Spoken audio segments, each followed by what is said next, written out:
So today you guys get to hear about a subject that is mainly not talked about by people.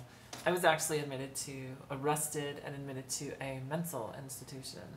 I don't know if it was really a mental institution, a mental health correctional facility, a mental something. Yeah, that'll grab your attention. And basically some people thought that I and my family thought that I was unstable enough to actually commit suicide. The way I work is I do get knocked down on my feet. I lose my equilibrium.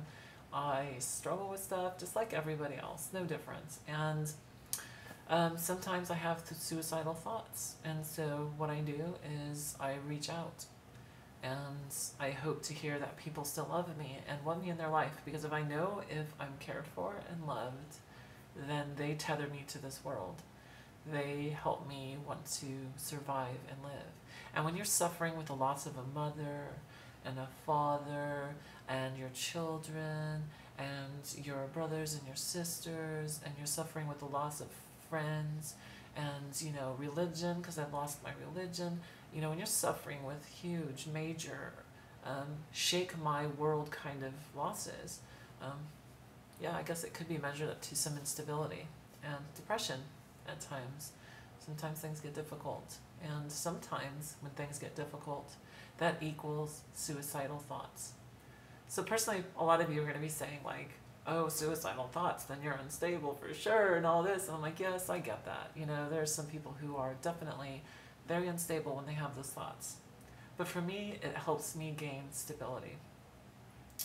In a life where I feel 100% out of control and angry at the world for my situation, I like to feel like I'm not trapped in this world, that I actually have a choice to exit it.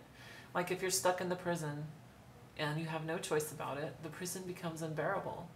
But if you have a choice to walk out of it and you were there at your own free will, suddenly it becomes very bearable, because you have a choice. You have a choice about it. So when I talk about suicide, it's for two reasons. It's to make this world more bearable and make me feel like I have a choice to exit it. And two is to have a sounding board, to ask people around me, to tell them and ask them for love and say, look, I'm really getting bad off. I'm really struggling right now, and I need your love and support, because this is awful. Where I'm at is so bad, and I need it. I need it bad. So anyways, I was told that I was unstable. I was admitted and immediately released. Within 24 hours, I was released, and the 4 psychologists that I spoke with all said that I did not belong there, that I was well-spoken, that I was very intelligent, and they said that I was very stable. The environment I was in, although the nurses and stuff were very friendly, was very assaulting to my senses. I had schizos trying to grab me. I had them calling out my male name when these different people who were having mental issues were trying to come onto me and touch me, making sexual advances and stuff.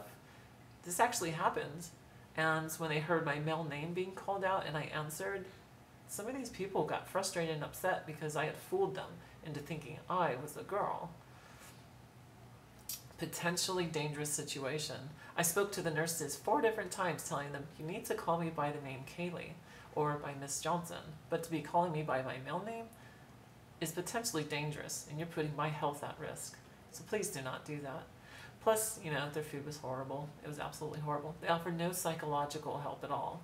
And not that I needed it at the time, but they were pretty much very, very rough. I mean, I was even arrested, handcuffed, thrown into a police squad car where there's no leg room, and I've never been in the back of a squad car before, and handcuffed behind my back, and I was having such bad claustrophobia because I just felt like I couldn't breathe. It was very hot in the back of the car, and I'm in a squad car when I was actually doing okay. I was doing okay.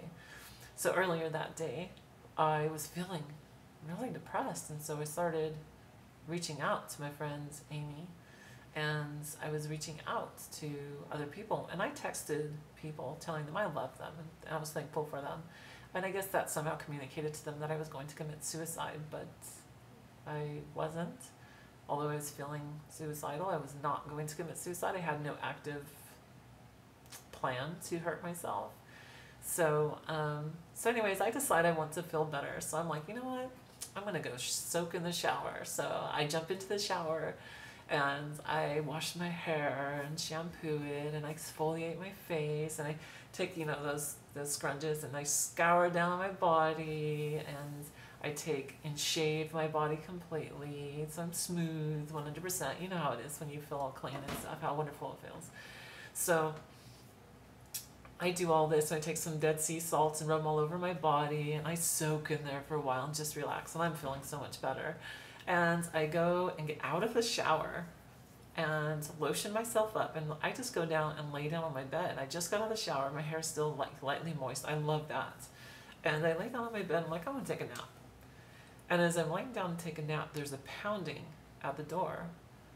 And I'm like, oh my goodness, it actually sounds like somebody called the cops, because only cops pound on doors like that. Not that I have much experience with it, but I do know they do. And sure enough, it was an officer. And he asked me, do you have any plan to hurt yourself? And I said, no. Have you had any suicidal thoughts? I said, well, my situation's pretty extreme, so I do get them, suicidal thoughts. And yeah, I did have, some earlier, but I don't. And I'm actually really fine. I talked with some friends, I'm fine. And he just says, can you please turn around? Place your hands behind your back. And so, I mean, he's got to play it safe. He's doing his job, right? He's got to make sure that I'm safe. And if I were to have taken my life, I could imagine that being a bad thing on his conscience, That'd be a hard thing to live with. So I understood him taking me down there. But I have to say, it was a horrible ordeal. And I was panicking in the back of his car because my anxiety problems and my claustrophobia, and I just couldn't breathe, and I was just panicking, and I was just, oh my God, it was the most awful thing I'd ever experienced. And then you go into this mental institution that's just like, it's not for me. Like, even all the doctors, 4 different psychologists spoke with me at different times, and every one of them were declaring me, oh my goodness, she doesn't belong here. They asked me about my transsexuality. They asked me about when I did my change, what reasons I had to live, what the feelings were I was feeling, why it was that I spoke of suicide at all, and every one of them said that I had a healthy view on it, and that I was trying to find stability in a healthy way. Every one of them. And I was honest with them. I did not mislead them. So I was falsely arrested and sent to a mental institution. I don't know if any other girls ever talked about this, so this is going to be a story here. It was traumatizing, though. It was actually traumatizing, and I'm still hurt over it, and it really, really hurts. And the people that called it in, I found out, they admitted that they had called it in. I asked for them and then told them that they needed to apologize to me for not verifying how bad off I was. I mean, you don't call a sheriff on somebody unless you know for sure that they're going to take their life, or that they are really on that edge, not precipice, which I wasn't. I was ripped out of my home while I was feeling good, just getting out of the shower and laying down to take a nap and feeling peaceful. Who wants to be ripped out of their home when they're laying there feeling peaceful and thrown into a mental institute? That's like the worst scenario ever. Talk about the fear of false accusations. And you go into a place like that, by the way, it makes you feel crazy. Doesn't matter how sane you are, you feel crazy because it's crazy. I just have to say that with everything that I went through in the last 24 hours, that I'm thankful I'm not there anymore. I'm glad I have people that love me enough to call, but if you make a mistake and call somebody, a sheriff, and the sheriff arrests you and takes you to the mental institute because he has to play it safe, by the book, and you didn't really need to go, you need to apologize. Simple as that. And I've been issued no apologies. Even if you did it out of love, I'm okay with that. I'm willing and ready to forgive. But you just don't throw somebody into a mental institute unless they need it. Anyways, they let me out as soon as they possibly could. After they did the initial booking, they let me out. I was like out so fast. But Never want to go there again. Anyways, that was my experience, and if you made it through this video, that means that you made it through a long video. Thanks for watching, everybody. My experience being mentally insane. I'm just kidding. Talk to you all later.